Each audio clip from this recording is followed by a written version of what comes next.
Welcome to Mechanic. Today we have a 2011 BMW X3, and on this vehicle I'm going to show you where you put your key fob to be able to start your vehicle in case your key fob battery is dead.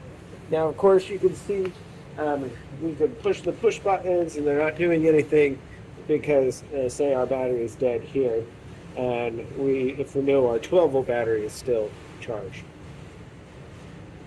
So you'll need to open up your the manual key portion by pushing on that little tab, and then you can pull this out.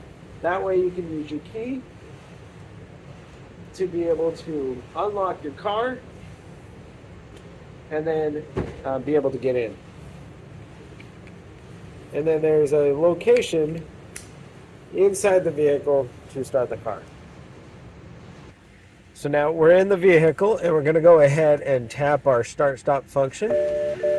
And see, it says remote control, engine will not start.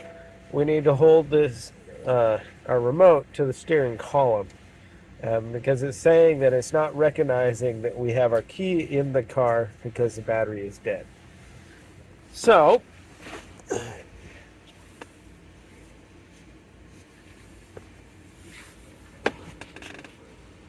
where you put it here on your BMW X3, we even have a little key symbol here.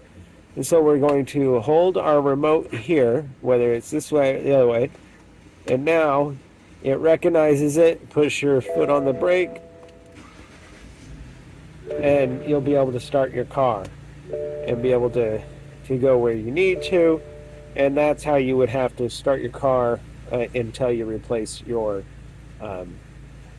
little button battery inside your key fob. And outside of that, then everything will function properly, just that you would want to replace this. So that's how you would be able to start your vehicle and run it if your key fob battery is dead.